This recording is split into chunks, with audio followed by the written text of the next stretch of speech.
News channel मध्ये आपले स्वागत आहे। अण्णाभाऊ साठे यांची 106व्या जयंती निमित्त आज अण्णाभाऊ साठे पुतळे येथे आपण चौकामध्ये आपण उपस्थित आहोत। आज आरक्षण वर्गीकरण का गरजेचं आहे याच्या संदर्भात आपण थोडक्यामध्ये आपण माहिती घेऊया। आरक्षण वर्गीकरणासाठी आरक्षण का गरजेचं आहे हा मुद्दा याच्या सविस्तर सांगा। भारतीय संविधानाचा जर आपण विचार केला तर भारतीय संविधानामध्ये समानतेचा संदेश डॉक्टर बाबासाहेब आंबेडकरांनी दिलेला आहे। जे वंचित राहिलेले आहेत, जे मागे राहिलेले आहेत, त्या मागे राहिलेल्या सर्व जात समूहांना समोर येण्यासाठी, समोर आणण्यासाठी, त्यांचं जीवनमान उंचवण्यासाठी वर्गीकरण जर झालं तर हे जात समूह कुठेतरी समोर येऊ शकतात, नोकरीच्या माध्यमातून यांची प्रगती होऊ शकते। म्हणून वर्गीकरण हे आवश्यक आहे। म्हणून डॉक्टर बाबासाहेब आंबेडकरांनी संविधानामध्येच समानतेचा मुद्दा घेऊन वर्गीकरणाचं त्यावेळी समर्थन केलेलं आहे। म्हणून वर्गीकरण आवश्यक आहे असं मला वाटतंय। महाराष्ट्राचे मुख्यमंत्री यांनी 1 ऑगस्ट 2024 रोजी हा निर्णय ऐतिहासिक सर्वोच्च न्यायालयाने केलेला आहे।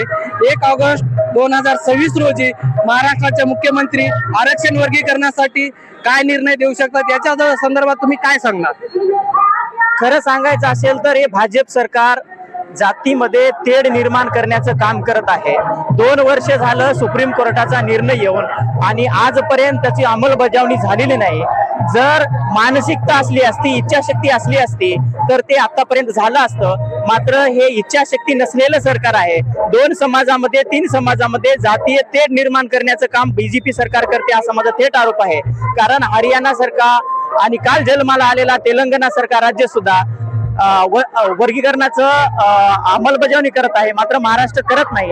याचं मूळ कारण हे आहे की सरकारची मानसिकता नाही, समाजामध्ये तेढ निर्माण करण्याचं काम या ठिकाणी सरकार करत आहे।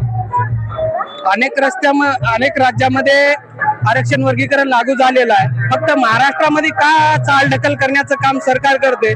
थोडक्यामध्ये आपण माझा आरोप आहे की हा सरकार मनुवादी आहे आणि आरक्षण वर्गीकरण करणे हे जात समूह म्हणजे दलित समाजाचं याच्यामध्ये उदार आहे आणि या मनुवादी सरकार असल्यामुळेच या ठिकाणी आरक्षण वर्गीकरण होत नाही। त्याची मानसिकता नाही।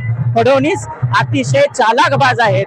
आज 1 तारखेला आरक्षणाचं घोषणा करण्याऐवजी 31 तारखेला काल आरटीचं त्यांनी उद्यापन केलं, भूमिपूजन केलं आणि समाजाला कुठतरी गाजर देण्याचं काम फडणवीसांनी केलेलं आहे असं मला या ठिकाणी वाटतंय। सरकार एकीकडे आरक्षण सोडून दुसरे समाजाचे प्रश्न काय सोडण्याचं काम करत आहे। याच्यामधून समाजाला आरक्षणाचं महत्व काय आहे हे शॉर्टकट मध्ये आपल्याकडे आपले भंडारे सर सांगतात। याच्याबद्दल आपण महापुरुषाचे पुतळे उभारण्यामुळे समाजाचं काय उच्च स्तर काय वाढण्याची शक्यता वाटते की आरक्षण वर्गीकरण झाल्याबद्दल समाजाचा काय फायदा होईल याच्याबद्दल तुम्ही कसं म्हणाल? आरक्षण वर्गीकरणाबद्दल फक्त मांगाचा आणि मातंगाचाच फायदा होणार नाही।